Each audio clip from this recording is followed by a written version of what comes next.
In this video, I want us to have a look at a post shared out by Kimani Ichung'wa about 4 hours ago as I speak. Kimani Ichung'wa, my reflections on how one who has been honored to serve in high office sabotaged the nation through state capture, takes time to mobilize bloggers and political rejects to attempt a second sabotage of the housing agenda in Kenya, with particular focus on Kiambu using baseless propaganda. Yet some Chinese contractor, courtesy of state capture, developed 2,000 affordable housing units in a private city within Kiambu. Was the sabotage informed by the desire to make the private city the only affordable housing site in Kiambu? We shall not be tenants in your city. The housing agenda will roll in Kiambu. Live with it. That's Kimani Ichung'wa speaking this afternoon. And it's very clear from this post, he is targeting Uhuru Kenyatta. And is talking definitely about the affordable housing units. Yesterday, some demonstrations were held in Nairobi in what was seen as a Kenya Kwanza's sponsored demonstrations. Have a look at this clip before we continue.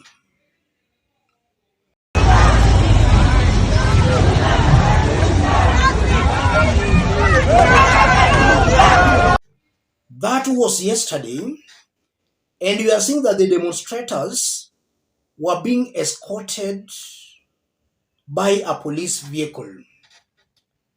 So it's clear that it's the government that sponsored those demonstrations, and those demonstrating were supporting the government's housing levy.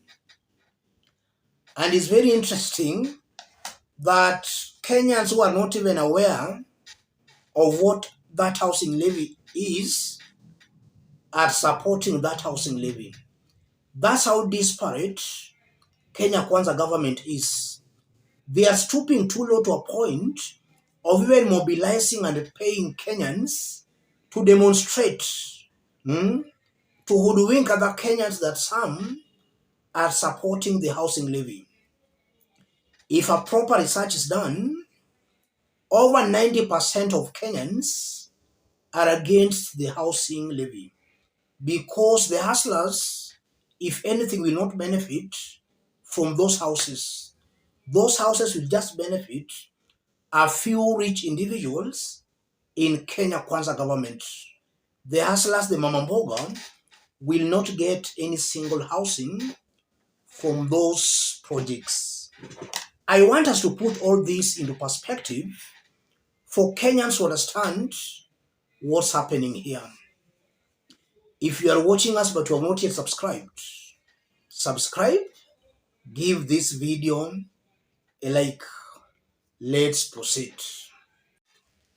The issue of affordable housing is causing a lot of jitters on the mountain now that land is also involved, and people are forcefully being moved out of their lands to pave way for these affordable housing units. And we are being told that even school playgrounds are being grabbed to put up these housing units. The mountain is not happy. The mountain is up in arms against Ruto's government over that. We are under threat. Very good. Very good. Thĩinĩ wa Mount Kenya, Mkikuyu pahali ako, tuongee na sauti moja. We are under threat and a big threat. Nĩ mũranyita? Asante sana Mheshimiwa Jude Jomo. Na njuge ciugo twaigire hĩndĩ ĩrĩa kũrĩa kwa mutumia uria gwitwo mama ngina kuraingiritwo na kurarĩo mbũri. Tukiuga hii haifai. Hii sio maneno ya chama, hii sio maneno ya kusema wewe umechaguliwa na chama hii. Hii ni maneno ya watu wetu. Hakuna mtu ataingia hapa anyang'anye mtu shamba yake. Na mimi niseme kuna viongozi wengi sana ambao wako nyuma watakuja hapa Gĩkumari. Na Gĩkumari ni tũgwakia mwaki. Kila mtu ambaye ako Kenya hii ajue kuna maneno hapa. Yes. So it's very clear that Kenya Kwanza government is clearly going against the grain, not only on the mountain, but across the country on this issue of affordable housing units. Uhuru Kenyatta was putting up these houses, but nobody was being taxed for that. And nobody's land was being grabbed, or nobody was being forcefully removed from his land to put these housing units. So this new strategy by William Ruto seems to be auguring very negatively with the ground. And if William Ruto does not adopt another strategy, then it's very clear he's going to lose a lot of popularity because of this project. The project was started by Uhuru Kenyatta's government, but William Ruto seems to have spoiled the whole thing. I still maintain that something is wrong with William Ruto. Everything he tries doing ends up failing very badly. Anything this government tries doing ends up failing. The affordable housing units were doing very well. William Ruto came in and it appears that now the whole thing is collapsing. We saw what happened with government to government oil deal that we were told. It collapsed, and actually the dollar is still strengthening against the Kenyan shillings. So even these housing units, the way it's being actually rolled out, it will most definitely fail. Back to Kimani Ichung'wa, when you see Kimani Ichung'wa coming out that strongly, it appears that the ground is becoming very hostile in Kiambu. And in the recent days, we have been seeing a re-emergence of Jubilee Party. And already, Jubilee leaders have started some political tours on the mountain. And they are actually talking to Mount Kenya residents not to allow this government to take their land. I believe that's what is causing a lot of worries and desperation in Kenya Kwanza government, because already the ground itself is against the housing levy, and the ground again is against their land being taken for the affordable housing units.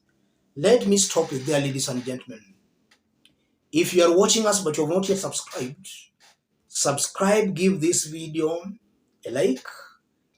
Any person watching us outside Kenya, drop a comment, let us know from which part of the globe you are watching us from. If possible, subscribe, give this video a like. The post by Ichung'wa confirms that desperation, that anytime they feel they are stuck, they can't move forward, they invoke Uhuru Kenyatta's name.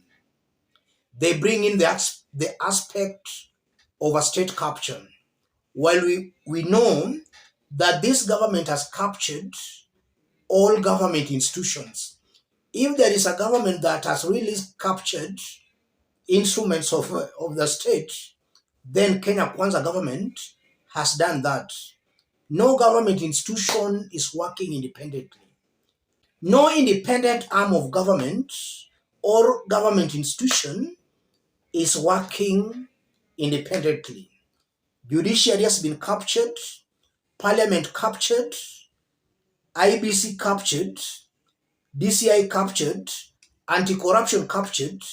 There is no government that has ever captured these government institutions like Kenya Kwanza. So Kimani Ichung'wa is just being ironic. And I don't think Kenyans are taking him seriously. Let's meet in our next analysis. Thank you.